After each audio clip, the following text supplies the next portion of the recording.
أعوذ بالله من الشيطان الرجيم. بسم الله الرحمن الرحيم.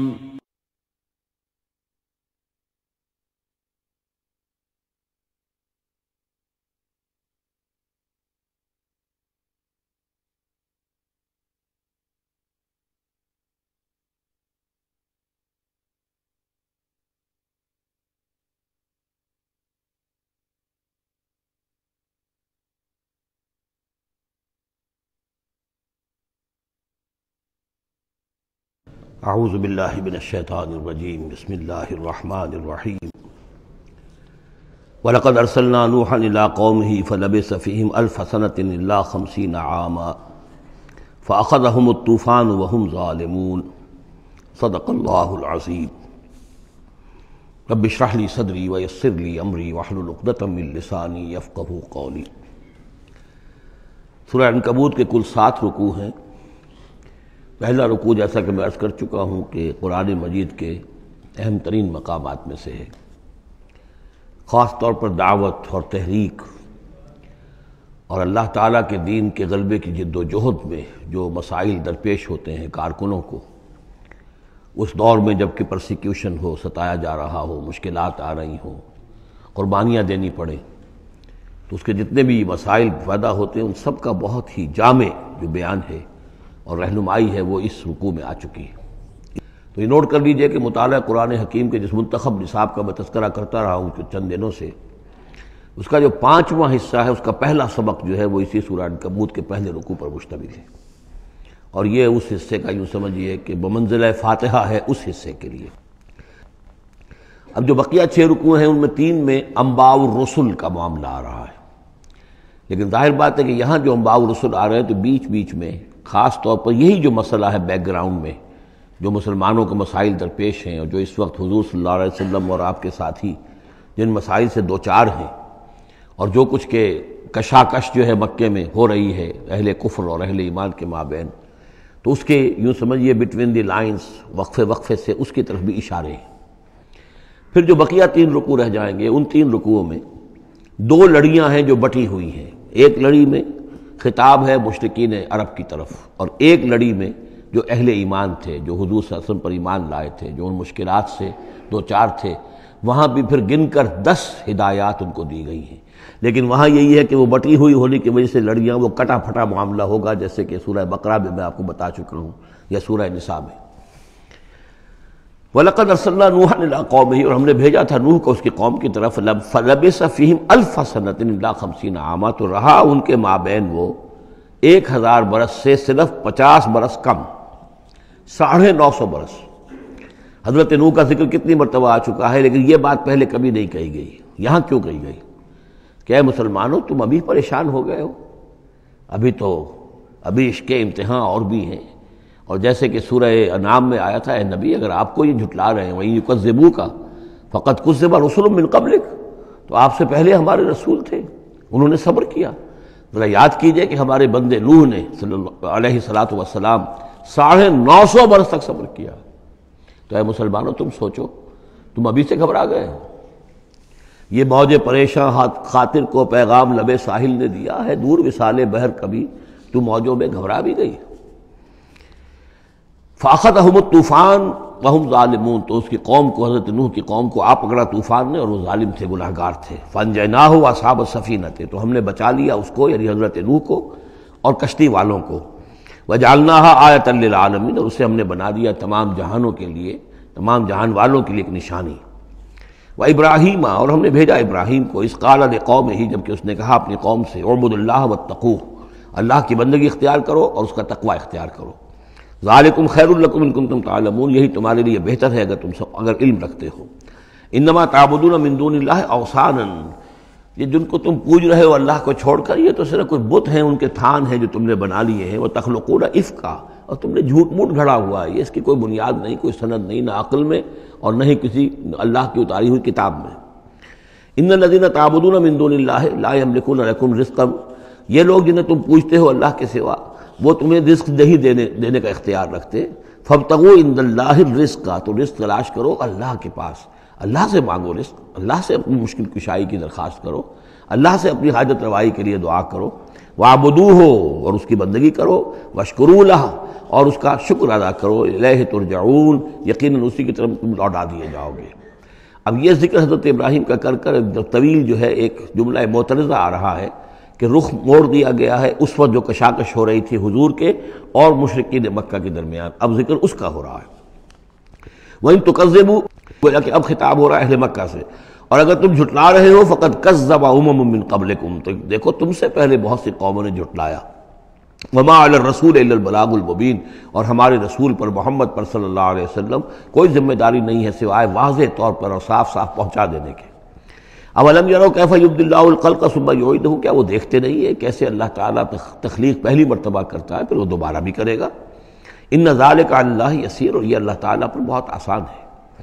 قل سیروا فی الارض فانظروا، اور تو ان سے کہیے کہ ذرا گھومو پھرو زمین میں اور دیکھو کیف بدا الخلق، کیسے اللہ تعالیٰ پہلے تخلیق کیا ہے اس نے خلق کو، ثم اللہ ینشئ النشأۃ الآخرہ، پھر اللہ اٹھائے گا یا اٹھاتا ہے۔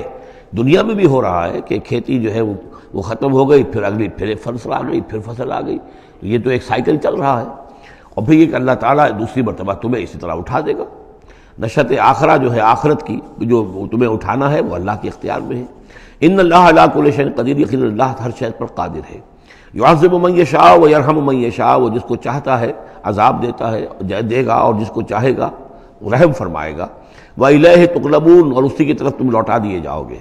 وما انتم بمعجزین فی الارض، اور تم اسے شکست نہیں دے سکتے زمین میں، ولا فی السماء، نہ آسمان میں، نہ زمین میں کہیں بھاگ کر نہ آسمان میں کہیں بھاگ کر اللہ کو عاجز کر سکتے ہو۔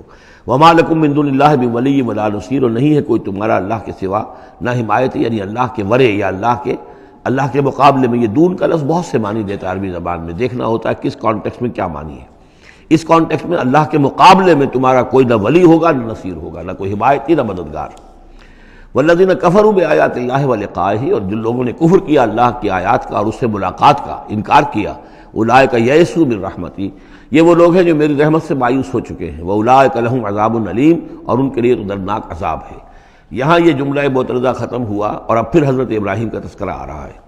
فما کان جواب قومہ، تو نہیں تھا کوئی جواب حضرت ابراہیم کی قوم کا، الا ان قالوا، سوائے اس کے کہ انہوں نے کہا اقتلوہ او حرقوہ، اس ابراہیم کو قتل کر دو یا اسے جلا دو۔ فانجاہ اللہ من النار، تو اللہ تعالیٰ نے انہیں نجات دی آگ سے۔ ان فی ذلک لآیات لقوم یؤمنون، اور یقیناً اس میں نشانیاں ہیں ان لوگوں کے لیے جو ایمان رکھتے ہیں۔ وقال انما اتخذتم من دون اللہ اوثانا مودۃ بینکم فی الحیاۃ الدنیا، اب یہ ہے جو بہت اہم جو بات ہے جو کہی ہے انہوں نے، اور انہوں نے کہا حضرت ابراہیم علیہ السلام نے کہ دیکھو تم نے جو یہ اللہ کے سوا بت بنا رکھے ہیں، انہیں پوجتے ہو، یہ بھی تم بھی جانتے ہو کہ ان کے پاس کچھ نہیں ہے، تم بھی جانتے ہو کہ ان کو کوئی اختیار حاصل نہیں ہے، تم بھی اور واقع ہو چکے ہو، میرے متنبع کرنے کے نتیجے میں تم آگاہ ہو چکے ہو کہ یہ تمہاری حماقت ہے، لیکن تم کیوں چمٹے ہوئے ہو؟ مودۃ بینکم فی الحیاۃ الدنیا، دنیا کی زندگی میں تمہاری باہمی محبتیں جو ہے وہ چمٹا رہی ہیں۔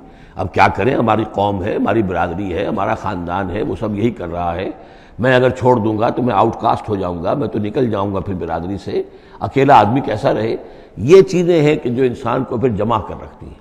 جیسے عصبیت کا ذکر آیا تھا پچھلی صورت میں کہ اب عصبیت نہیں ہونی چاہیے، اسی طریقے سے یہ عصبیت ہی نہیں بلکہ یہ کہ جتنے بھی رشتہ داریاں ہیں، دوستیاں ہیں، کاروبار ہیں، یہ معاملہ جو ہے کہ حق تم پر منکشف ہو چکا ہے، تم جان چکے ہو کہ یہ صرف کوئی شے نہیں ہے یہ تم کر رہے تھے، تمہارے آباء و اجداد نے جو رسمیں ڈالی ہوئی ہیں، اور تمہیں میں نے متنبع کر دیا ہے، تم نے اپنے جیوں میں جھانک کر دیکھ لیا ہے، اپنے گریبان میں جھانک کر دیکھ لیا ہے، اور تم پر یہ بات منکشف ہو چکی ہے کہ جو میں کہہ رہا ہوں وہ ٹھیک ہے، پھر بھی تم جو چمٹے ہوئے ہو اپنے اس نظام کے ساتھ، تو اس کا سبب صرف ایک ہے، وقال انما اتخذتم من دون اللہ اوثانا مودۃ بینکم فی الحیاۃ الدنیا، تمہاری باہمی محبتیں جو ہیں دنیا کی زندگی میں وہ تمہیں چمٹائے رہتی ہیں۔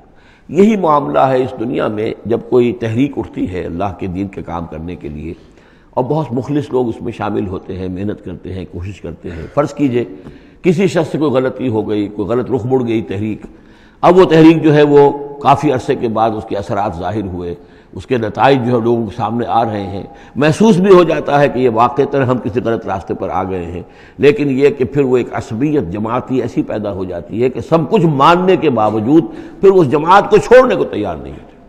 ہماری دوستیاں ہیں، ہماری رشتہ داریاں ہیں، ہمارے کاروباری تعلقات ہیں، یا یہ کہ کچھ لوگوں کے تو اپنے مفادات بھی اس میں شامل ہو جاتے ہیں، اس لیے کہ کچھ عرصے کے بعد ہر جماعت جو ہے وہ ایک فرقہ بن جاتی ہے۔ جیسے کہ آپ کو معلوم ہے کہ اللہ تعالیٰ نے اس امت کے لیے جو ہے وہ 3 چیزوں کا بندوبست کیا ہے ختم نبوت کے خلا کو پر کرنے کے لیے۔ نبوت ختم ہو گئی محمد رسول اللہ پر، تو جو خلا پیدا ہوا وہ 3 چیزوں سے پر ہوا۔ نمبر 1، قرآن کی حفاظت کا ذمہ اللہ نے لے لیا، جبکہ نہ تورات کا لیا تھا نہ انجیل کا لیا تھا۔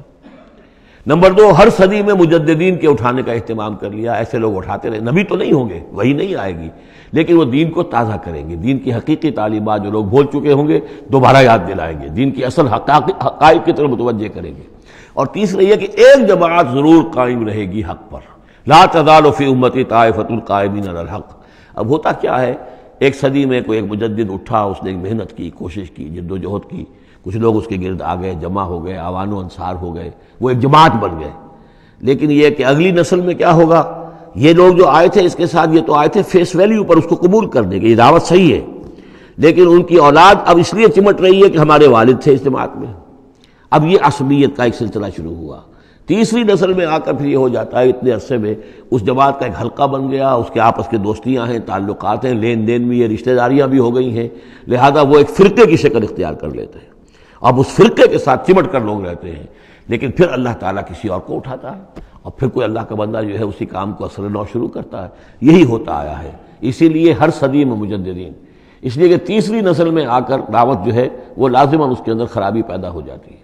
اس لیے کہ حضور نے بھی فرمایا، خیر امتی قرنی ثم الذین یلونہم ثم الذین یلونہم، بہترین میری امت کا دور تو ہے میرا اپنا دور، پھر وہ جو میرے بعد ہیں، اور پھر وہ جو ان کے بعد ہیں۔ تو 3 نسلوں کو آپ نے خیر قرار دیا ہے۔ اس کے بعد ظاہر بات ہے زوال آیا ہے، ہمارے ہاں بھی آیا ہے۔ جب حضور کی قائم کی ہوئی جماعت میں زوال آ گیا تو اور کون ہوگا بڑا سے بڑا شخص کہ جس کی قائم کی ہوئی کسی جماعت میں زوال نہ آئے۔ تو یہ تو چیزیں ہوتی ہیں، لیکن ہر شخص کو ہر وقت دیکھنا چاہیے کہ آج کے دور میں دین کا وہ کام کس کے حوالے اللہ نے کیا ہے، کس کو توفیق دی ہے جو صحیح طریقے پر اس کام کو کر رہا ہے، اور اس کا ساتھ دینا چاہیے۔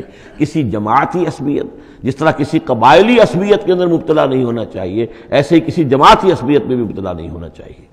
یہ ہے وہ اہم بات جو یہاں آئی ہے۔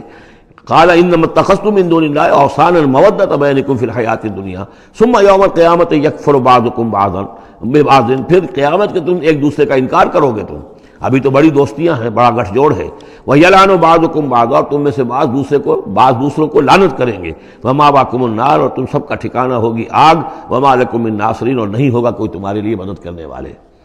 فآمن لہ لوط، تو حضرت لوط ایمان لے آئے حضرت ابراہیم پر، وہ ان کے بھتیجے تھے۔ وقال انی مہاجر الی ربی، اور حضرت ابراہیم نے کہا میں اپنے رب کی طرف ہجرت کر رہا ہوں۔ وہ اپنا ملک چھوڑ کر چلے آئے شام کی طرف۔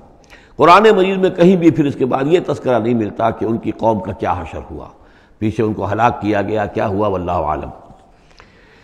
انہ هو العزیز الحکیم، یقیناً اللہ تعالیٰ زبردست ہے، حکمت والا۔ ووہبنا لہ اسحاق و یعقوب، اور ہم نے اسے اسحاق جیسا بیٹا دیا، یعقوب جیسا پوتا دیا۔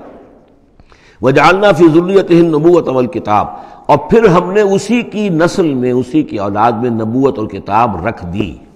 یہ نوٹ کر لیجئے کہ حضرت ابراہیم علیہ السلام کے بعد کوئی نبی، کوئی رسول اس دنیا میں ان کی نسل سے باہر نہیں آیا، لیکن یہ کہ ان کی نسل کہاں کہاں پھیلی ہے یہ ہم نہیں جانتے۔ حضرت ابراہیم کے بیٹے حضرت اسحاق، ان کی نسل کتنی تھی، کہاں کہاں گئی ہے۔ تورات نے تو محفوظ رکھا ہے صرف یعقوب کو، اس لیے کہ بنی اسرائیل کیونکہ یہ لوگ ہیں، اس اپنی نسلی وہ جو بات تھی اس کے حوالے سے حضرت یعقوب کے بارے میں تو ساری چیزیں موجود ہیں۔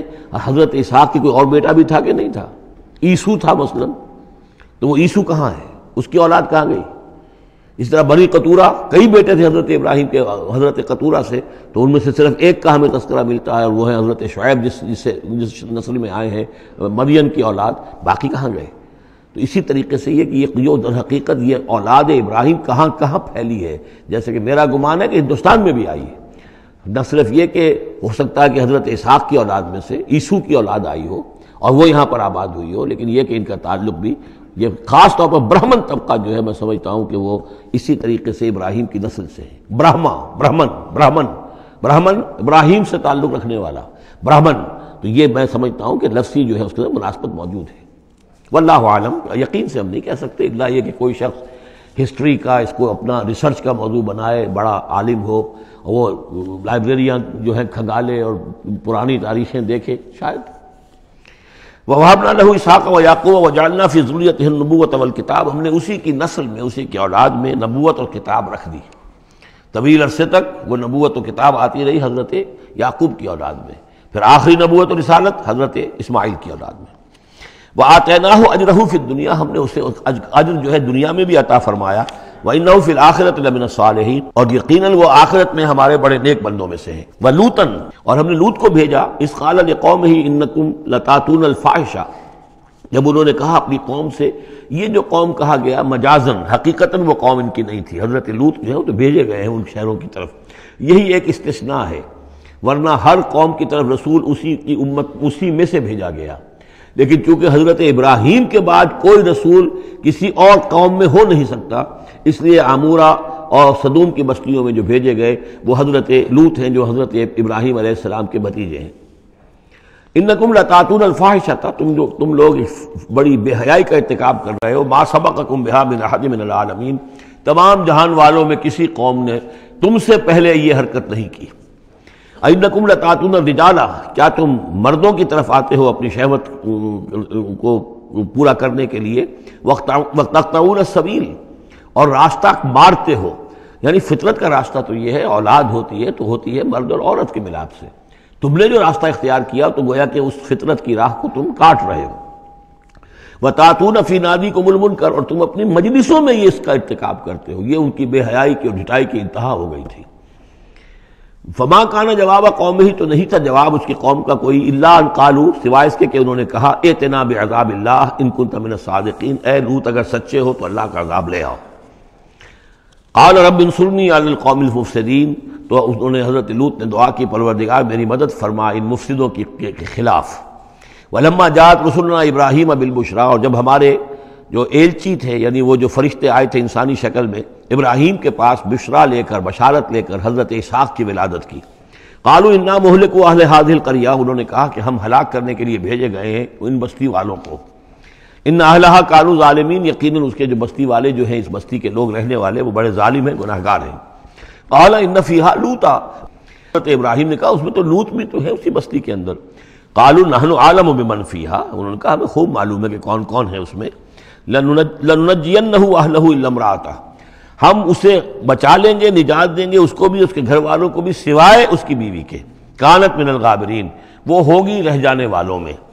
ولما ان جاءت رسلنا لوطا، اور جب وہ ہمارے ایلچی جو ہیں وہ پہنچے حضرت لوط کے پاس، سیء بہم، ان کو دیکھ کر وہ پریشان ہوئے، وضاق بہم ذرعا، اور ان کا دل جو بہت تنگ ہوا، خوبصورت لڑکوں کی شکل میں آئے تھے۔ وقالوا لا تخف ولا تحزن، انہوں نے کہا نہیں آپ نہ کوئی خوف کھائیں اور نہ کوئی رنجیدہ ہوں، انا منجوک واہلک، ہم تو آپ کو نجات دینے کے لیے آئے ہیں اور آپ کے گھر والوں کو، الا امرأتک، سوائے آپ کی بیوی کے، کانت من الغابرین، وہ پیچھے رہنے والوں ہی میں ہے۔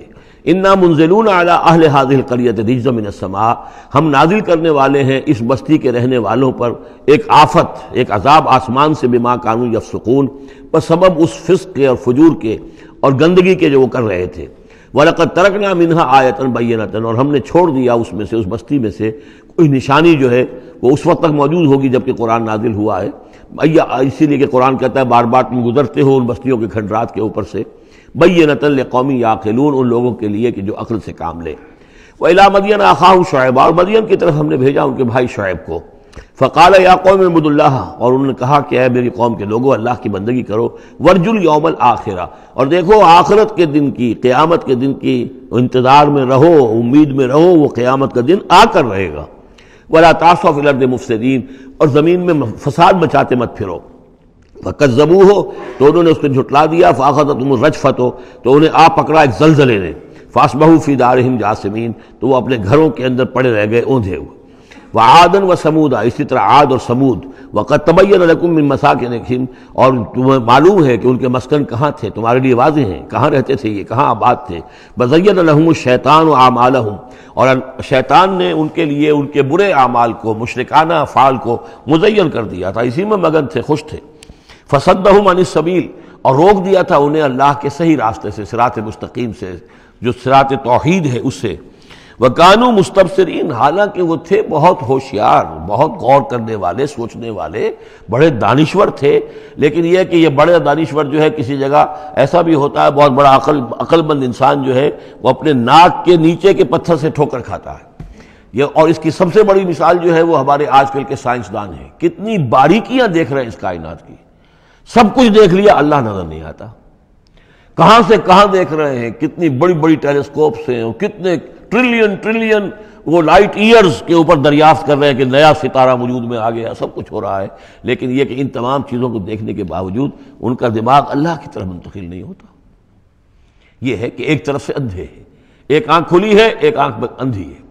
تو اگرچہ وہ بھی تھے بڑے ہوشیار، مستبصرین، یعنی استبصار جو ہے یہ باب استفعال، دیکھنا، بڑے غور سے دیکھا کرتے تھے، مشاہدہ کرتے تھے، آبزرو کرتے تھے، سب کچھ تھے. باقی سب کچھ نظر آیا انہیں، ڈھونڈنے والا ستاروں کی گزرگاہوں کا اپنے افکار کی دنیا میں سفر کر نہ سکا. وہ ساری جو ہے وہ ستاروں کی گزرگاہیں جو ہے ان کی تحقیق ہو رہی ہے. لیکن یہ کہ میں خود کون ہوں، کہاں سے آیا ہوں، کہاں جا رہا ہوں، میری زندگی کا مال کیا ہے، اس کا مقصد کیا ہے. بس پیدا ہونا، کھانا پینا، جانوروں کی طرح رہنا اور ختم ہو جانا. Is that all? Is death the end of our existence? کیا موت پر ہمارے وجود کا خاتمہ ہو جائے گا؟ تو کیا زندگی ہوئی. عمر دراز مانگ کے لائے تھے 4 دن، 2 آرزو میں کٹ گئے، 2 انتظار میں. کتنا وقت تو گزر گیا. بچپن کے اندر ابھی فہم ہی نہیں تھا، لڑکپن ہے، اس کے بعد نوجوانی ہے، اس کے کچھ اپنے ہی اور جو ہے اس کی کیفیات ہوتی ہیں. جب ذرا ہوش اور شعور آیا ہے، ایک ذرا ہوش میں آنے کے خطا کار ہیں ہم، اور اس کے بعد پھر بڑھاپا آ گیا، اور اس کے بعد جو ہے کیلا یعلم من بعد علم شیئا. بس یہی زندگی ہے. یہ اشرف المخلوقات ہے، یہ مسجود ملائک کی زندگی یہ ہے؟ نہیں. اصل زندگی تو ہے تو اسے پیمانہ امروز و فردا سے نہ ناپ، جاویداں پہ ہم دواں ہر دم جواں ہے زندگی. وہ زندگی تو ابدی ہے. یہ تو اس کا چھوٹا سا حصہ علیحدہ کر کے ایک امتحانی وقفہ بنا دیا ہے. اسے ایک امتحانی وقفہ ہے، 3 گھنٹے کا نہیں، 30 سال کا صحیح، بس اس کے علاوہ کچھ نہیں. کوانٹیٹیو فرق ہے، کوالٹیٹیو نہیں.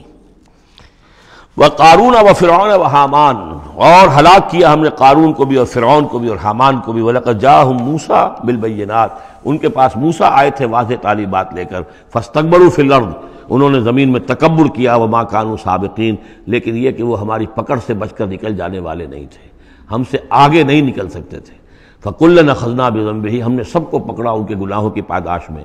فَمِنْهُمْ مَنْ أَرْسَلْنَا عَلَيْهِمْ حَاصِبًا، تو ان میں وہ بھی تھے کہ جن پر ہم نے ایسی زوردار ہوا بھیجی جس میں پتھراؤ تھا. وہ ہوا جو ہے ان پر پتھراؤ کر رہی تھی. تو یہ قوم لوط پر بھی ہوا ہے، اور بعض حضرات کے نزدیک قوم عاد پر بھی. سخرها عليهم 7 ليال و8 أيام حسوما فترى القوم فيها صرعا، ایک ایسی تیز آندھی آئی ہے، 7 راتیں اور 8 دن چلتی رہی کہ اس نے اٹھا کر پٹخا ہے. اور اس میں وہ کنکر بھی تھے، وہ بلٹس کا کام کر رہے تھے، جو چھوٹے اور سے بڑے پتھر تھے وہ کام کر رہے تھے میزائلز کا. تو یہ سب کے سب ہلاک ہو گئے. فمنہم من ارسلنا علیہ حاصبا ومنہم من اخذته الصیحہ، اور ان میں سے وہ بھی تھے کہ جن کو ایک چنگھاڑ نے آ پکڑا. یہ سمود اور اہل مدین تھے. ومنہم من خسفنا به الارض، ان میں وہ بھی تھے کہ جنہیں ہم نے زمین میں دھسا دیا. یہ قارون کا معاملہ ہے جو سورہ قصص میں آ چکا ہے.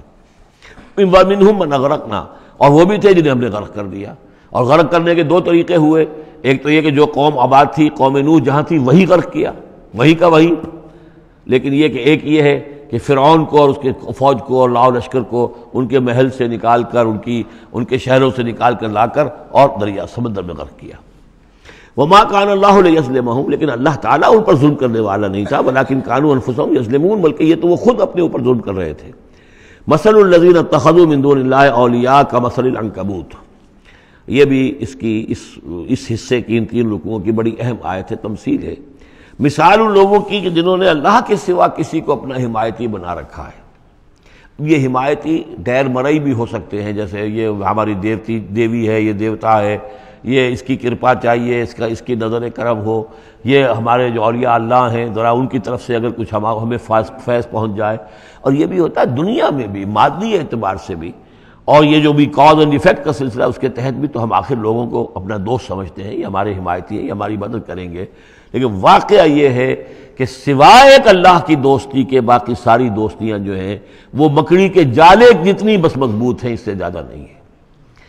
مثل الذین اتخذوا من دون اللہ اولیاء کا مثل العنکبوت، جن لوگوں نے اللہ کو چھوڑ کر کسی اور کو اپنا پشت پناہ اور مددگار بنایا ہے، کسی اور پر توکل ہے، کسی اور پر سہارا ہے، امریکہ ہماری مدد کرے گا۔ وہ جو کچھ 71 میں ہوا وہ آپ کو معلوم ہے، وہ بیڑا اس کا جہاز بھی آ رہا تھا، لیکن یہ کہ کوئی مدد ہماری نہیں کی گئی، کوئی نہیں ہے، کوئی کسی کا سہارا بننے والا نہیں ہے۔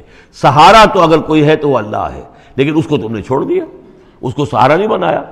مثل الذین اتخذوا من دون اللہ اولیاء کمثل العنکبوت اتخذت بیتا، یہ بکری بھی تو ایک گھر بناتی ہے، جالا بناتی ہے۔ وَإِنَّ أَوْهَنَ الْبُيُوتِ لَبَيْتُ الْعَنكَبُوتِ، اور سب جانتے ہیں کہ تمام گھروں میں سب سے زیادہ کمزور گھر وہ اس مکڑی کا گھر ہے۔ لَوْ كَانُوا يَعْلَمُونَ، کاش کہ انہیں معلوم ہوتا۔ إِنَّ اللَّهَ يَعْلَمُ مَا يَدْعُونَ مِن دُونِهِ مِن شَيْءٍ، اللہ خوب جانتا ہے کہ جس کو یہ پکار رہے ہیں اللہ کے سوا کوئی شے ہے ہی نہیں۔ وَهُوَ الْعَزِيزُ الْحَكِيمُ، اور وہ زبردست ہے حکمت والا۔ وَتِلْكَ الْأَمْثَالُ نَضْرِبُهَا لِلنَّاسِ وَمَا يَعْقِلُهَا إِلَّا الْعَالِمُونَ، اور یہ مثالیں ہیں کہ جو ہم لوگوں کے لیے بیان کرتے ہیں لیکن نہیں سمجھتے ان سے مگر وہی لوگ کہ جو علم رکھنے والے ہیں۔ خلق اللہ السماوات والارض، اللہ تعالیٰ نے آسمان اور زمین تخلیق فرمائے، بالحق، حق کے ساتھ۔ ان فی ذلک لآیۃ للمؤمنین، یقیناً اس میں نشانی ہے اہل ایمان کے لیے۔ اب یہ جو بقیہ 3 رکوع ہیں 21ویں پارے میں آ رہے ہیں، یہ جیسا کہ میں نے عرض کیا اس میں 2 لڑیاں ہیں بٹی ہوئی۔ ایک لڑی ہے خطاب اہل ایمان سے، یہاں ایک جگہ آپ کو مل جائے گا کہ براہ راست خطاب بھی ہے، یا عبادی الذین آمنوا، یا ایھا الذین آمنوا والا جو ہے کہ جو مدنی صورتوں میں جو خطاب کا صیغہ ہے وہ تو یہاں بھی نہیں آیا، لیکن براہ راست خطاب کیا ہے۔ لیکن یہ کہ اگر گنتی کریں گے تو کچھ 10 احکام اور دیے گئے ہیں ان لوگوں کو جو دین کے لیے کسی محنت کے اندر جد و جہد میں، اس کو غالب کرنے کی کسی کوشش میں، اس کی تحریک میں، اس کی دعوت میں لگے ہوئے ہوں، اور اس میں ان کے لیے مصائب ہوں، مشکلات ہوں، تکالیف ہوں، پریشانیاں ہوں، تو ان کے لیے کیا ہدایات ہیں۔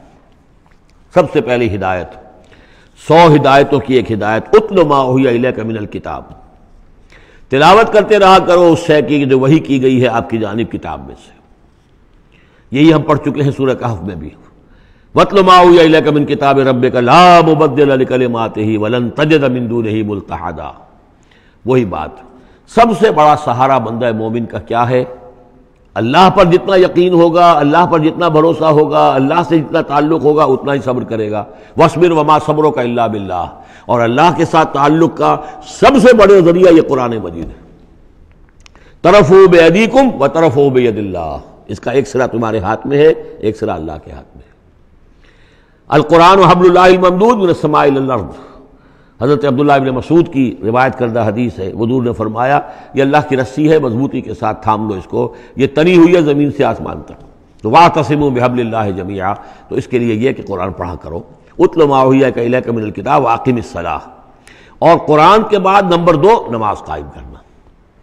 یہ نماز جو ہے اقم الصلاۃ لذکری، یہ سورہ طٰہٰ میں ہم پڑھ آئے ہیں، حضرت موسیٰ کو پہلی وحی ہو رہی ہے، پہلی گفتگو ہو رہی ہے کوہ طور پر، اقم الصلاۃ لذکری ان الصلاۃ تنہی عن الفحشاء والمنکر، یقیناً یہ نماز روکتی ہے بے حیائی کے کاموں سے بھی اور برے کاموں سے بھی۔ وَلَذِکْرُ اللَّہِ اکبر، اور جان لو اللہ کا ذکر سب سے بڑی شے ہے۔ یہاں ذکر کو علیحدہ نہ سمجھیں، یہی ذکر ہے، قرآن جو ہے الذکر ہے۔ ہم نے سورہ ہجر میں دیکھا الذکر، انا نحن نزلنا الذکر وانا لہ لحافظون، تو ذکر میں سب سے پہلے قرآن ہے۔ نمبر 2 اقم الصلاۃ لذکری، نماز قائم کرو میری یاد کے لیے۔ قرآن تو ہے ہی مجسم ذکر، نماز ذکر کے لیے ہے۔ اب تیسری چیز کیا ہے؟ ادعیہ معصورہ ہیں محمد رسول اللہ صلی اللہ علیہ وسلم کی، زندگی کا ہر کام کرتے ہوئے دعا ہے۔ آپ بیت الخلاء میں داخل ہو رہے ہیں تو دعا ہے، نکل رہے ہیں تو دعا ہے، گھر سے باہر جا رہے ہیں دعا ہے، گھر میں داخل ہو رہے ہیں دعا ہے، شیشہ دیکھا ہے تو دعا ہے، کپڑے بدلے ہیں دعا ہے، ہر کام کیجئے وہ، لیکن یہ کہ آپ کا اس وقت اللہ کے ساتھ ذہنی رشتہ قائم رہتا ہے۔ چوتھے نمبر پر جو بھی اور حضور نے فرمائے ہیں، یہ 33 مرتبہ سبحان اللہ، 33 مرتبہ الحمدللہ اور اللہ اکبر، یہ بھی ذکر ہے۔ تو یہ تمام شکلیں ذکر کی ہیں، صرف کسی ایک شے کو ذکر نہ سمجھے ہمارے ہاں یہ بن گیا بس اللہ اللہ کر رہے ہیں تو ذکر ہے، نہیں، ذکر میں سب سے پہلے قرآن کی تلاوت ہے۔ اتل ما اوحی الیک من الکتاب واقم الصلاۃ ان الصلاۃ تنہی عن الفحشاء والمنکر ولذکر اللہ اکبر واللہ یعلم ما تصنعون۔ ایک تو یہ ہدایت ہو گئی، اللہ خوب جانتا ہے جو تم کر رہے ہو۔ دوسری ہدایت ولا تجادلوا اہل الکتاب الا باللتی احسن، جنہیں پہلے تم سے کتاب دی گئی تھی ان سے جھگڑا مت کرو مگر بہترین طریقے پر، ان سے بات کرو تو بڑے ہی اسلوب سے کرو، خوبصورتی سے کرو، بات کو سمجھانے کے لیے کرو، ان کی توہین نہ ہو کہ جذبات کو آپ بھڑکنے نہ دیں، ان میں حمیت جاہلی جو ہے اپنی امکانیت تک تو کوشش کریں کہ وہ بھڑکے نہ، باقی پھر وہ جو کرتے ہیں اللہ کے ہاں وہ ذمہ دار ہوں گے، لیکن ان سے گفتگو کرو تو بڑے عمدگی کے ساتھ کرو۔ الا الذین ظلموا منہم، سوائے ان کے جو ان میں سے ناانصافی پر تل گئے ہوں۔ اب یہ استثناء جو ہے دو معنی میں ہے، ایک تو یہ ہے کہ اس کا مطلب یہ کہ ان سے مجادلہ کرو ہی نہ، اور دوسرے یہ کہ اگر ان کے ساتھ کسی وقت کوئی سختی بھی کرنی پڑے، کوئی سخت جملہ بھی کہنا پڑے تو اجازت ہوگی، جہاں معلوم ہو جائے کہ یہ ہٹ درمی کے اوپر جو ہے آ گیا ہے تو وہاں اس دونوں کا امکان پیدا ہو جائے گا۔ وَقُولُوا، لیکن تمہیں ان سے کہنا کیا ہے یہ بھی سمجھ لو، تاکہ اب اس کو یہ سمجھیے کہ یہ ہمیں مسلمانوں میں جب کام کرنا ہے، مسلمان سو گئے ہیں، بھول گئے اپنے سبق کو، انہیں یاد دلانا ہے تو اسی انداز میں انہیں یاد دلانا ہے۔ قولوا آمنا بالذی انزل الینا وانزل الیکم، ان سے کہو بھائی ہم تو ایمان رکھتے ہیں اس پر بھی جو ہماری طرف نازل کیا گیا اور اس پر بھی جو آپ کی طرف نازل کیا گیا، وَإِلَٰهُنَا وَإِلَٰهُكُمْ وَاحِدٌ، اور یہ تو نہیں ہے کہ ہمارا خدا کوئی اور ہے تمہارا خدا کوئی اور ہے، ہمارا الہ اور تمہارا الہ ایک ہی تو ہے، وَنَحْنُ لَهُ مُسْلِمُونَ، اور ہم تو اسی کے سامنے فرما بردارانہ اپنا سر جھکا چکے ہیں۔ وَكَذَلِكَ أَنزَلْنَا إِلَيْكَ الْكِتَابَ، اے نبی اسی طرح ہم نے آپ کی جانب بھی کتاب نازل کی ہے، فَالَّذِينَ آتَيْنَاهُمُ الْكِتَابَ يُؤْمِنُونَ بِهِ، تو وہ لوگ جنہیں ہم نے کتاب دی ہے، یہود و نصارہ، ان میں بھی وہ لوگ ہیں جو اس پر ایمان لائیں گے یا جو ایمان لا رہے ہیں، جیسا کہ ہم پڑھ چکے ہیں کہ وہ آئے تھے کچھ لوگ جو حبشہ سے ایک وفد کی شکل میں، اور مکے والوں نے انہیں ستایا بھی، استہزاء بھی کیا، لیکن وہ لوگ وہ تھے جو پہلے حضرت عیسیٰ پر ایمان رکھتے تھے، عیسائی تھے، اور اب محمد پر بھی ایمان رکھتے ہیں، تو اللہ تعالیٰ نے ان کو دوہرا اجر دیا، مرتين۔ وَمِنْ هَؤُلَاءِ مَن يُؤْمِنُ بِهِ، اور ان میں سے یعنی مشرکین مکہ میں سے بھی بہت سے لوگ ہیں جو ایمان لائے ہیں اور بھی لا رہے ہیں یا لائیں گے۔ وَمَا يَجْحَدُ بِآيَاتِنَا إِلَّا الْكَافِرُونَ، اور ہماری آیات کا انکار تو نہیں کرتے سوائے وہی کہ جو ناشکرے ہیں اور جو کفر کر اڑ گئے ہوں۔ اب ایک اور دیکھیے دلیل، اب یہ حصہ جو ہے یہ دوسری ڈوری آ گئی کہ جس میں روئے سخن جو ہے مشرکین کے ساتھ رد و قضا والی بات ہے۔ وَمَا كُنْتَ تَتْلُو مِن قَبْلِهِ مِن كِتَابٍ، ارے نبی آپ تو اس سے پہلے، اس قرآن کے آپ پر نازل ہونے سے پہلے آپ کوئی کتاب پڑھتے ہی نہیں تھے، آپ دنیاوی اعتبار سے پڑھے ہوئے آدمی ہیں ہی نہیں، آپ نے تعلیم حاصل کی نہیں، لکھنا پڑھنا سیکھا نہیں۔ وَلَا تَخُطُّهُ بِيَمِينِكَ، نہ ہی آپ اپنے داہنے ہاتھ سے کچھ لکھتے تھے، کوئی کتاب لکھتے تھے، نہ پڑھتے تھے نہ لکھتے تھے۔ اِذًا لَارْتَابَ الْمُبْطِلُونَ، تو اس شکل میں تو ان کو جو اس کو باطل قرار دے رہے ہیں یہ لوگ جو جھوٹے کہہ رہے ہیں محمد کو، اس شکل میں تو پھر ان کے پاس کوئی کا کوئی شک کرنے کی گنجائش ہو جاتی کہ یہ بڑا لکھنے پڑھنے والے آدمی تھے، مشق کرتے کرتے بہت اچھی چیزیں بھی لکھنے لگے ہیں، اب ان کی زبان جو ہے منج گئی ہے، قلم جو ہے وہ منج گیا ہے، لہذا اب قرآن جیسی شے بھی تصنیف کر لی انہوں نے۔ اگر پہلے سے یہ عمل ہوتا، لیکن تم تو جانتے ہو کہ ہمارے اس نبی محمد نے صلی اللہ علیہ وسلم انہوں نے تو کبھی لکھنا پڑھنا سیکھا ہی نہیں۔ وَمَا كُنْتَ تَتْلُو مِن قَبْلِهِ مِن كِتَابٍ، اے نبی آپ تو نہیں پڑھا کرتے تھے اس کتاب سے پہلے کوئی کتاب، وَلَا تَخُطُّهُ بِيَمِينِكَ، اور نہ آپ اسے اپنے داہنے ہاتھ سے لکھتے تھے، اِذًا لَارْتَابَ الْمُبْطِلُونَ، تب تو ان لوگوں کو شک کرنے کی گنجائش پیدا ہو جاتی۔ بل هُوَ آیات بینات فی صدور الذین اوتوا العلم، بلکہ یہ تو آیات بینات ہیں بڑی روشن ان لوگوں کے سینوں میں جنہیں علم دیا گیا ہے، وہ جانتے ہیں سابقہ جو کتابوں والے ہیں۔ وَمَا يَجْحَدُ بِآیاتِنَا إِلَّا الظَّالِمُونَ، اور ہماری آیات کا انکار نہیں کرتے مگر وہی جو ظالم ہیں۔ وَقَالُوا لَوْلَا أُنزِلَ عَلَيْهِ آیَاتٌ مِّن رَّبِّهِ، اور وہ کہتے ہیں کہ کیوں نہیں نازل کی جاتی ان کے اوپر کوئی نشانیاں ان کے رب کی طرف سے، وہی باتیں جو مستقل طور پر چلی آ رہی ہیں۔ قُلْ إِنَّمَا الْآيَاتُ مِنْ اللَّهِ، نبی کہہ دیجئے نشانیوں کا اختیار کل کا کل اللہ کے ہاتھ میں ہے۔ وَإِنَّمَا أَنَا نَذِيرٌ مُّبِينٌ، اور میں تو صرف واضح طور پر خبردار کر دینے والا ہوں۔ أَوَلَمْ يَكْفِهِمْ أَنَّا أَنزَلْنَا عَلَيْكَ الْكِتَابَ يُتْلَىٰ عَلَيْهِمْ، کیا ان لوگوں کے لیے یہ نشانی کافی نہیں ہے کہ اے محمد ہم نے آپ پر یہ کتاب نازل کر دی ہے جو ان کو پڑھ کر سنائی جا رہی ہے؟ کیا یہ قرآن معجزہ نہیں ہے؟ کتنی مرتبہ ان کو چیلنج کیا گیا اس قرآن جیسی ایک صورت ہی بنا لاؤ، 10 صورتیں بنا لاؤ، کیا یہ معجزہ نہیں ہے؟ کیا یہ عاجز نہیں آ چکے ہیں؟ اولم یکفہم، تو کیا یہ نشانی ان کے لیے کافی نہیں؟ اگر تو حق کا طالب ہو، ہدایت کا طالب ہو تو یہ نشانی بھی کافی ہے۔ اولم یکفہم انا انزلنا علیک الکتاب یتلی علیہم ان فی ذلک لرحمۃ وذکری لقوم یؤمنون، یقیناً اس میں رحمت ہے اور یاد دہانی ہے، تذکیر ہے ان لوگوں کے لیے کہ جو مانتے ہیں۔ قل کفی باللہ بینی و بین شہیدا بینکم شہیدا، کہہ دیجئے میرے اور تمہارے درمیان اللہ کافی ہے بطور گواہ، وہ جانتا ہے کہ اس نے مجھے رسول بنایا ہے، وہ جانتا ہے کہ قرآن اس نے مجھ پر نازل کیا ہے۔ یعلم ما فی السماوات والارض، وہ جانتا ہے جو کچھ کہ آسمانوں میں ہے اور زمین میں ہے، والذین آمنوا بالباطل، اور وہ لوگ جو باطل پر ایمان رکھتے ہیں، وکفروا باللہ، اور اللہ کا کفر کرتے ہیں، اولئک هم الخاسرون، یقیناً وہی لوگ ہوں گے جو خسارے پانے والے ہیں۔ وَيَسْتَعْجِلُونَكَ بِالْعَذَابِ، یہ جلدی مچا رہے ہیں کہ لے آؤ عذاب، وَلَوْلَا أَجَلٌ مُّسَمًّى، اور اگر پہلے سے ایک وقت معین طے نہ ہو چکا ہوتا، لَجَاءَهُمُ الْعَذَابُ، تو پھر ان پر عذاب آ چکا ہوتا، وَلَيَأْتِيَنَّهُمْ بَغْتَةً، اور وہ ان پر آئے گا تو اچانک آئے گا، وَهُمْ لَا يَشْعُرُونَ، اور انہیں پتہ بھی نہیں ہوگا۔ یستعجلونک بالعذاب، یہ نبی پھر دوبارہ یہ الفاظ آئے، نوٹ کیجئے، بہت لطیف بات ہے، یہ عذاب کی جلدی مچا رہے ہیں۔ وَإِنَّ جَهَنَّمَ مُحِيطَةٌ بِالْكَافِرِينَ، حالانکہ جہنم ان کا احاطہ کر چکی ہے۔ یہ ایسے ہی ہے کہ جیسے کسی شہر کے باہر دشمن آ چکا ہو اور اس نے محاصرہ کر لیا ہو، شہر والوں کو پتہ ہی نہ ہو۔ تو اس طریقے سے وہ چونکہ غیر مرئی ہے جہنم، نظر نہیں آ رہی، ورنہ حقیقت میں تو جہنم ان کا احاطہ کر چکی ہے۔ یوم یغشاہم العذاب، جس دن کے عذاب ان کو آ کر ڈھانپ لے گا، ان پر چھا جائے گا، من فوقہم ومن تحت ارجلہم، ان کے اوپر سے بھی اور ان کے نیچے سے بھی، ان کے قدموں کے نیچے سے بھی۔ وَيَقُولُ ذُوقُوا مَا كُنتُمْ تَعْمَلُونَ، اور پھر کہا جائے گا چکھو اپنے کرتوتوں کا مزہ۔ اب یہاں وہ تیسری ہدایت آ رہی، دو پہلے میں نے گنوائی تھی، اتل ما اوحی الیک من کتاب ربک، من الکتاب واقم الصلاۃ ان الصلاۃ تنہی عن الفحشاء والمنکر ولذکر اللہ اکبر، دوسری ولا تجادلوا اہل الکتاب الا بالتی ہی احسن الا الذین ظلموا منہم۔ اب دیکھیے تیسری، یا عبادی الذین آمنوا ان ارضی واسعۃ فایایا فاعبدون، اے میرے وہ بندو جو ایمان لائے ہو۔ پورے مکی قرآن میں یہ آیت ہے براہ راست خطاب، یا آئے گی آگے چل کر یا عبادی الذین اسرفوا علی انفسہم، بس یا ایھا الذین آمنوا، یہ مکی مدنی دور کی اصطلاح ہے۔ یا عبادی الذین آمنوا، بڑا اس میں جو ہے نا بڑی عنایت ہے، شفقت ہے، اے میرے وہ بندو جو مجھ پر ایمان لائے ہو، ان ارضی واسعۃ، میری زمین بڑی کشادہ ہے۔ کیا معنی ہے؟ اگر مکے میں تم پر تمہارا قافیہ تنگ کر دیا گیا ہے، اگر مکے میں زندگی تمہارے لیے محال کر دی گئی ہے توحید پر رہتے ہوئے، چھوڑ دو اس مکے کو۔ یہ ہجرت کا اشارہ ہے، در حقیقت ہجرت حبشہ جو ہے یہ اس کی طرف رہنمائی ہے اس آیت کے اندر، کہ چلے جاؤ، اگر یہاں برداشت سے باہر ہو رہا ہے، تمہارے لیے ناقابل برداشت اگر ہو رہا ہے یہاں کا معاملہ، اور نہیں مزید تو ہندر پاتے، تو اس ملک کو چھوڑ، اس جگہ کو چھوڑ دو۔ یا عبادی الذین آمنوا ان ارضی واسعۃ، میری زمین بڑی کشادہ ہے، فایایا فاعبدون، پس صرف میری ہی بندگی کرو۔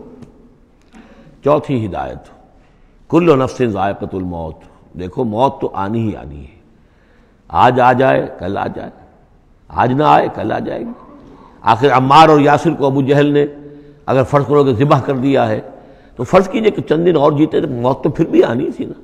تو کل نفس ذائقۃ الموت، اگر یہ بات ذہن میں رہے کہ موت تو آنی ہی آنی ہے، آج نہیں تو کل، تو پھر بھی انسان جو ہے اس کے اندر ہمت بنی رہے گی کہ میں خام اپنی زندگی بچانے کے لیے حق کو چھوڑوں اور باطل سے ساز باز کروں، اس سے مصالحت کروں۔ ثم الینا ترجعون، اور پھر تم ہماری طرف لوٹا دیے جاؤ گے۔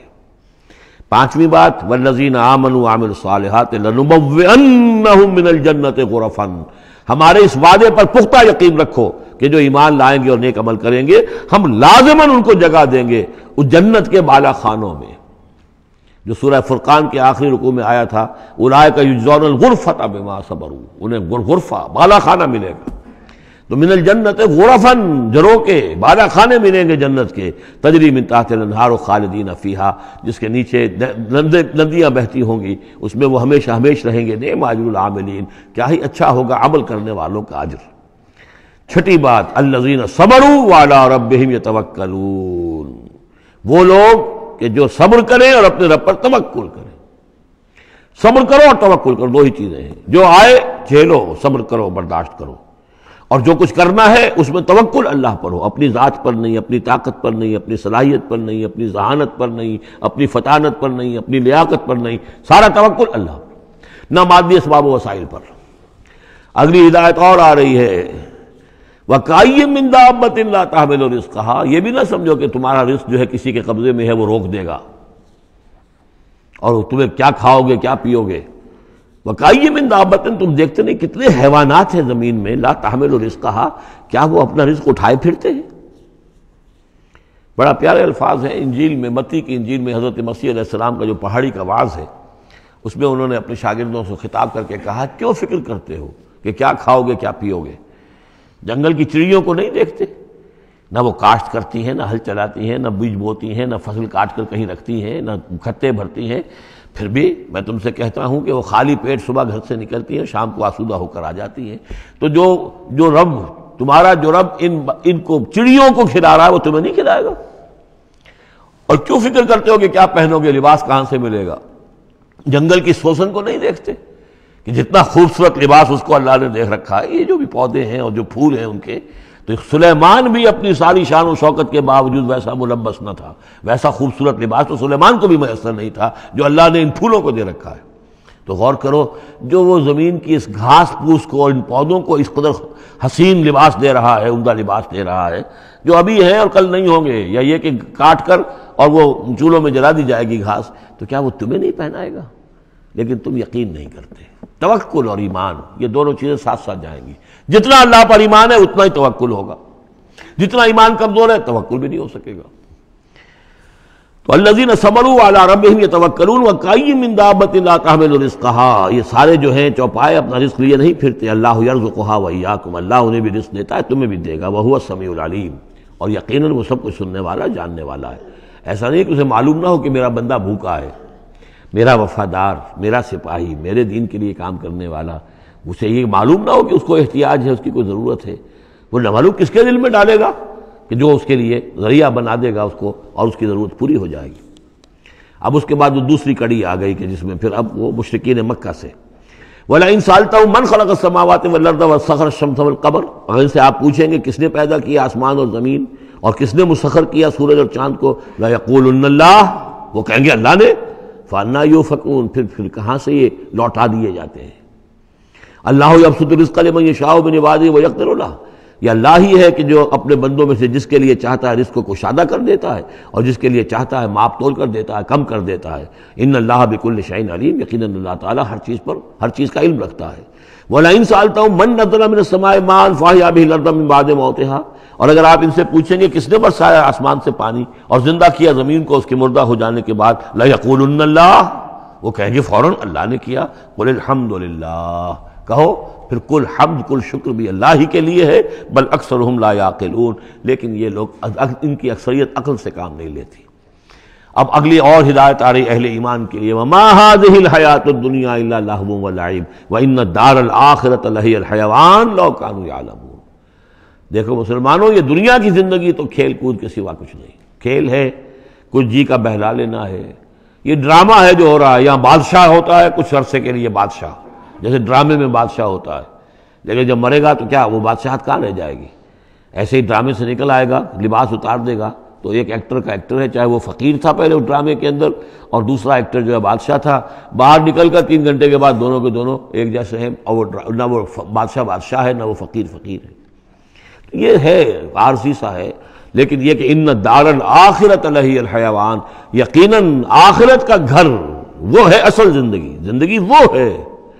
لو کانوا یعلمون، کاش کہ ہمیں معلوم ہوتا، لو کنا نعلم، کاش کہ ہمیں معلوم ہوتا۔ یہ بھی نوٹ کر لیجئے، آخرت کو صرف مان لینا کہ ہاں آخرت ہے، بعد سے بعد الموت ہے، یہ کافی نہیں ہے۔ یہ معلوم ہو کہ اصل زندگی وہی ہے۔ میں نے جو اس کی تشبیہ جو ہے بیان کی ہے بعض مواقع پر، کہ ایک کتاب ہوتی ہے، ایک اس کا دیباچہ بھی ہوتا ہے، اس کا کوئی ضمیمہ بھی ہوتا ہے، چھوٹا سا ضمیمہ۔ ہمارا جو تصور ہے وہ یہ کہ اصل کتاب زندگی تو یہ دنیا کی زندگی ہے، ہاں ایک ضمیمہ لگا ہوا ہے آخرت کا، اس کی اہمیت ہمارے نزدیک اتنی ہے۔ ضمیمہ ہے بس، دنیا کی زندگی اصل زندگی ہے۔ ہونا کیا چاہیے کہ یہ دنیا کی زندگی تو دیباچہ ہے، اصل کتاب جو ہے وہ آخرت کی زندگی ہے۔ یہ ریشو پروپورشن کم سے کم، حالانکہ ویسے تو فائنائٹ اور انفائنائٹ کے درمیان کوئی ریشو پروپورشن ہو ہی نہیں سکتی، ایک لامحدود زندگی اور ایک محدود زندگی، کیا اس میں ریشو پروپورشن ہوگی؟ لیکن یہ کہ پھر بھی اگر کوئی کرنی ہے تو دیباچہ اور کتاب زندگی اصل موت کے بعد کھلے گی، یہ دیباچہ ہے، یہ مقدمہ ہے۔ ہم نے کیا سمجھا ہے اصل زندگی، کتاب زندگی یہ ہے، ہاں ایک ضمیمہ بھی اس کے ساتھ ہے جس کا نام آخرت ہے۔ فَإِذَا رَكِبُوا فِي الْفُلْكِ، پھر انہی مشرکین سے پھر خطاب ہو رہا ہے، اور یہ مضمون کئی بار آ چکا ہے۔ جب یہ سوار ہوتے ہیں کشتی میں دعوا اللہ مخلصین لہ الدین، تو پھر یہ اللہ ہی کو پکارتے ہیں اس کے لیے اپنی اطاعت کو خالص کرتے ہوئے. فلما نجاہم الی البر، اور جب اللہ تعالیٰ انہیں نجات دے دیتا ہے خشکی کی طرف، اذا ہم یشرکون، تو پھر یہ شرک کرنا شروع کر دیتے ہیں. لیکفروا بما آتیناہم، تاکہ یہ ناشکری کریں اور کفر کریں ہماری دی ہوئی نعمتوں کی، ولیتمتعوا، اور تاکہ بس مزے اڑا لیں. فسوف یعلمون، پھر یہ جان لیں گے. الہاکم التکاثر حتی زرتم المقابر کلا سوف تعلمون ثم کلا سوف تعلمون. اصل حقیقت تو اس وقت کھلے گی. اولم یروا انا جعلنا حرما آمنا، یہ پھر اہل ایمان سے کہا جا رہا ہے کیا یہ دیکھتے نہیں کہ ہم نے حرم کو ان کے لیے امن کی جگہ بنا دیا ہے. وَيُتَخَطَّفُ النَّاسُ مِنْ حَوْلِهِمْ، اور لوگ جو ہیں اچک لیے جاتے ہیں ان کے ارد گرد سے. باقی عرب کے اندر تو امن و امان تھا ہی نہیں. أَفَبِالْبَاطِلِ يُؤْمِنُونَ وَبِنِعْمَةِ اللَّهِ يَكْفُرُونَ، تو کیا یہ باطل پر ایمان رکھتے ہیں اور اللہ کی نعمت کا یہ کفران کر رہے ہیں. وَمَنْ أَظْلَمُ مِمَّنِ افْتَرَىٰ عَلَى اللَّهِ كَذِبًا أَوْ كَذَّبَ بِالْحَقِّ لَمَّا جَاءَهُ، اس شخص سے بڑا ظالم اور کون ہوگا جس نے کوئی چیز گھڑ کر اللہ کی طرف منسوب کر دی، اور اسی طرح وہ شخص کہ جس نے اللہ کی طرف سے آئے ہوئے حق کی تکذیب کر دی جبکہ اس کے پاس آیا. یہ دونوں ہم بدن جرم ہیں. یعنی اگر میں جھوٹ موٹ قرآن جو ہے خود تصنیف کر کے اللہ کی طرف منسوب کر رہا ہوں تو مجھ سے بڑا ظالم اور گناہ گار کوئی نہیں. لیکن یہ بھی سوچ لو اگر واقعتاً یہ اللہ کا کلام ہے جو میں تمہارے سامنے پیش کر رہا ہوں اور تم اس کی تکذیب کر رہے ہو تو تم سے بڑا ظالم کوئی نہیں. الیس فی جہنم مثوی للکافرین، تو کیا جہنم ہی میں ٹھکانہ نہیں ہے ان کافروں کا. اور آخری آیت جو ہے پھر اسی سیغے میں لنہدین والذین جاہدوا فینا، اہل ایمان کی دلجوئی کے لیے گھبراؤ نہیں، پریشان نہ ہو. والذین جاہدوا فینا لنہدینہم سبلنا، وہ لوگ کہ جو ہماری راہ میں جہاد کریں، محنت کریں، کوشش کریں، جد و جہد کریں، قربانیاں دیں، اثار کریں، انہیں مطمئن رہنا چاہیے ہمارا پختہ وعدہ ہے، مؤکد وعدہ ہے، ہم لازماً ان کی رہنمائی کریں گے اپنے راستوں کی طرف. لنہدینہم سبلنا وان اللہ لمع المحسنین، اور یقیناً اللہ تعالیٰ ساتھ ہے اہل احسان کے، جو اللہ تعالیٰ کے پر ایمان اور یقین اس درجے کا رکھتے ہوں اور اس کے لیے تن من دھن لگانے کے لیے تیار ہوں، تو اللہ ان کے ساتھ ہے. یعنی اللہ کی نصرت ساتھ ہے، اللہ کی مدد ساتھ ہے، اللہ کی تائید ساتھ ہے. سورۃ الروم، بسم اللہ الرحمن الرحیم. الف لام میم، غلبت الروم فی ادنی الارض وهم من بعد غلبهم سیغلبون فی بضع سنین للہ الامر من قبل ومن بعد ویومئذ یفرح المؤمنون بنصر اللہ ینصر من یشاء وهو العزیز الرحیم. وعد اللہ لا یخلف اللہ وعدہ ولکن اکثر الناس لا یعلمون. یہ سورہ روم جو ہے اس میں آغاز میں جو مضمون آیا ہے وہ اس اعتبار سے بہت اہم ہے کہ ایک تاریخی پس منظر بھی ہے اس کا، اور ایک بہت بڑی پیشن گوئی تھی کہ جو ان آیات میں کی گئی تھی کہ جو پھر صحیح ایگزیکٹلی جیسے کہ پیشن گوئی اللہ نے کی تھی ان آیات میں وہ پوری ہوئی. یہ آپ ذہن میں رکھیے کہ بہت طویل عرصے تک، کئی 100 برس تک تاریخ کے اندر، جب یہ ایرانی امپائر بنی ہے کہ خسرو سے سائرس کے زمانے سے 2500 سال پہلے جو بادشاہ تھا ذوالقرنین، تو ایک بڑی سلطنت یہ تھی اور دوسری بڑی سلطنت جو تھی وہ سلطنت روما تھی. سلطنت روما کا سب سے بڑا حصہ تو خیر روم جو یورپ کے اندر تھا، لیکن یہ کہ یہ ترکی کا پورا علاقہ اور مغربی میڈیٹرینین کے ساتھ ساتھ جو ساحل ہے یہ ان کے پاس ہوتا تھا. ان دو حکومتوں میں جیسے سی سو ہوتا ہے، جھولا جھول رہی تھی تاریخ. کبھی ایرانیوں میں کوئی زوردار طاقتور بادشاہ اٹھا باصلاحیت، اس نے حملہ کیا اور رومیوں کو دھکیل دیا وہ یورپ کے اندر اور ایشیا خالی کرا لیا.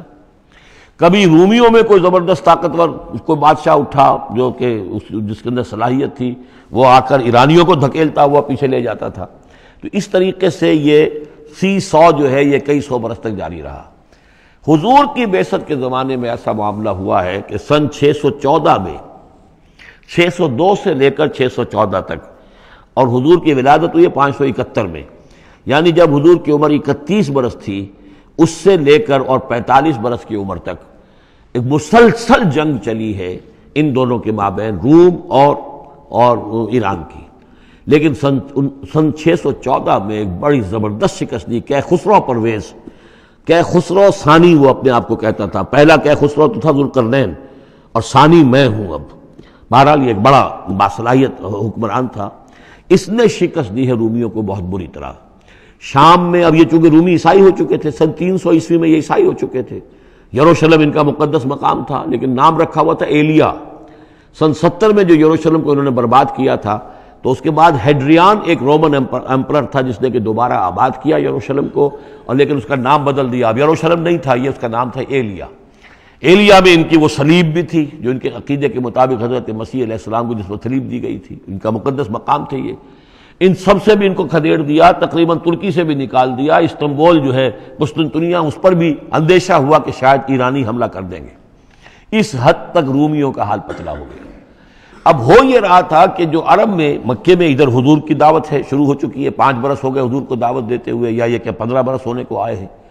لیکن ہوتا یہ تھا کہ یہ مشرکین مکہ یہ سمجھتے تھے کہ ایرانی تو ہمارے بھائی ہیں، وہ مشرک ہیں، آتش پرست ہیں، اور یہ نصرانی جو ہیں، یہ عیسائی جو ہیں، یہ مسلمانوں کے قریب تر ہیں، اس لیے کہ یہ عیسیٰ کو ماننے والے، موسیٰ کو ماننے والے، تو یہ لوگ جو ہیں ان سے قریب ہیں. تو وہ بغلے میں جا رہے تھے کہ مسلمانوں تمہارے جو ساتھی ہیں یا تم جیسے جو لوگ ہیں، تمہارے قریب کے لوگ پٹ رہے ہیں، دیکھو ہمارے ساتھی جو ہیں وہ بڑے فتح مند ہو رہے ہیں، وہ آگ کے پوجنے والے، وہ مشرک جو نہ موسیٰ کو مانتے ہیں، نہ عیسیٰ کو مانتے ہیں، نہ تورات کو مانتے ہیں، نہ انجیل کو مانتے ہیں، انہوں نے تمہارے ان ساتھیوں کو کس طریقے سے کھدیڑ دیا ہے، شکست دی ہے. تو اس پر مسلمانوں کو صدمہ ہوا. اس پر یہ آیات نازل ہوئی کہ اگرچہ اس وقت تو فی الواقع صورت کی بن گئی ہے، لیکن چند ہی سالوں کے اندر یہ صورت بدل جائے گی، اور یہ کہ رومیوں کو غلبہ حاصل ہو جائے گا. یہ پیشن گوئی کی گئی. اس پر پھر حضرت ابوبکر صدیق نے کسی کافر مشرک سے ایک شرط بھی مان لی کہ اگر یہ قرآن کی پیشن گوئی درست ثابت ہوئی تو تم مجھے 100 اونٹ دو گے، اور اگر غلط ثابت ہوئی تو پھر میں تمہیں 100 اونٹ دوں گا. لیکن حضور انہوں نے کیا تھا، شاید 3-4 سال کی کا یہ عہد کیا تھا. حضور نے کہا نہیں، بضع کا لفظ آ رہا ہے اس میں کہ چند سالوں کے اندر، بضع کا لفظ جو ہے وہ 9 تک اطلاق ہوتا ہے، تو 9 سال کو رکھو، اور شرط جو ہے دوبارہ اپنی اس 9 سال کے حوالے سے اونٹوں کی تعداد بھی بڑھا دی گئی، لیکن یہ کہ پھر شرط کی مدت 9 سال ہو گئی. لیکن 9 سال کے 9ویں سال ہی وہ جو ہے وہ جو پیشن گوئی قرآن کی تھی کہ وہ صحیح ثابت ہوئی. ہرقل جو تھا، ہرقل اعظم، اس نے پھر لمبا چکر دیا، بجائے اس راستے سے آنے کے وہ بحیرہ کیسپین کی طرف سے ہو کر، پیچھے سے ہو کر آیا ہے، اور سرپرائز اٹیک کیا اس نے ایران پر، اور بڑی زبردست شکست دی ایران کو، اور اپنی شکست کا بدلہ چکا لیا، اور یہ سارا علاقہ شام وغیرہ کا جو ہے وہ اس نے واگزار کرا لیا. اور وہی تھا زمانہ جب کہ مسلمانوں کو میدان بدر میں فتح حاصل ہوئی. تو یہ شکست، 2 خوشیاں جمع ہو گئی مسلمانوں کے لیے، کہ ایک تو یہ کہ جو ان کے قریب تر تھے یعنی عیسائی، ان کو فتح حاصل ہو گئی مشرکین کے ساتھ کے مقابلے میں، کہ جو مشرکوں سے قریب تر تھے، آتش پرست تھے. دوسرے یہ کہ خود انہیں فتح حاصل ہو گئی، فتح مبین، الفرقان آ گیا بدر کا. اس کا ذکر ہے ان آیات میں. الف لام میم، غلبت الروم، رومی مغلوب ہو گئے، فی ادنی الارض، قریب کی سرزمین میں. وہ جغرافیہ تو آپ کو دکھایا تھا نقشہ، جزیرہ نماء عرب، اور اس کے اوپر ایک طرف شام ہے، ایک طرف عراق ہے، اور ادھر عراق کے ساتھ میں ایران ہے. تو قریب جزیرہ نماء عرب سے قریب ترین ممالک ہیں. فی ادنی الارض، قریب کے ملک میں رومی غالب آ گئے. لیکن وہم من بعد غلبہم سیغلبون، وہ اپنی اس مغلوبیت کے بعد ان قریب دوبارہ غالب آئیں گے. فی بضع سنین، چند سالوں میں. اور یہ بضع کا لفظ جو ہے یہ 9 تک پر اس کا اطلاق ہوتا ہے، 10 سے کم 9. تو حضور نے اسی لیے کہا کہ 9 سال، چونکہ تم شرط مان رہے، اور شرط اس وقت تک شرط لگانا حرام قرار نہیں دیا گیا تھا. ابھی نہ جوئے کی حرمت آئی ہے، نہ شراب کی حرمت آئی ہے، اس لیے اس میں آپ کوئی تعجب نہ کریں کہ حضرت ابوبکر نے شرط لگائی. تو فرمایا الف لام میم، غلبت الروم فی ادنی الارض وهم من بعد غلبهم سیغلبون فی بضع سنین للہ الامر من قبل ومن بعد. اللہ ہی کا اختیار تھا، اللہ ہی کے ہاتھ میں تھا سارا معاملہ، پہلے بھی اور بعد میں بھی. وَيَوْمَئِذٍ يَفْرَحُ الْمُؤْمِنُونَ، اس روز اہل ایمان خوشیاں منائیں گے. ایک خوشی تو اس کی ہوگی کہ عیسائیوں کو فتح ہو گئی آتش پرستوں پر، اور بے نصر اللہ ہے، اللہ کی مدد بھی آئے گی ان کے پاس. یعنی غزوہ بدر کا لفظ تو نہیں آیا، لیکن اہل ایمان کو جو ہے اس وقت فرحت ہو گئی بے نصر اللہ، اللہ کی مدد سے. ینصر من یشاء، وہ مدد کرتا ہے جس کی چاہتا ہے. وہو العزیز الرحیم، اور وہ زبردست ہے، رحم فرمانے والا. وعد اللہ، یہ اللہ کا وعدہ ہے، یہ ہو کر رہے گا. لا یخلف اللہ وعدہ، اور اللہ تعالیٰ اپنے وعدے کے خلاف نہیں کرتا. ولکن اکثر الناس لا یعلمون، لیکن اکثر لوگ علم نہیں رکھتے. یہ ہیں وہ 6 آیات کہ جو اس موقع پر نازل ہوئی ہیں. اور اس کو سمجھ لیجئے کہ یہ تقریباً 614 عیسوی، جبکہ حضور صلی اللہ علیہ وسلم کو دعوت دیتے ہوئے تقریباً 5 برس ہو گئے تھے. 610 میں 5واں برس تھا، 610 میں آپ پر وحی شروع ہوئی ہے. اور پھر 9 برس کے بعد وہ غزوہ بدر بھی ہوا اور ان کو بھی فتح حاصل ہو گئی. یعلمون ظاہرا من الحیات الدنیا، یہ لوگ جو ہیں، اب یہ باقی تو جو مدنی صورت مکی صورت ہے سورہ روم، اور یہ بہت مشابہ ہے سورہ نحل کے، اللہ تعالیٰ کی نعمتوں کے حوالے سے، اللہ تعالیٰ تو تذکیر بے آلاء اللہ کے حوالے سے اس کا مضمون وہی ہے بنیادی۔ یعلمون ظاہرا من الحیات الدنیا، یہ لوگ دنیا کی زندگی کو بھی صرف ظاہر کو جانتے ہیں، وہم عن الآخرۃ ہم غافلون، اور آخرت سے یہ بالکل ہی غافل ہیں۔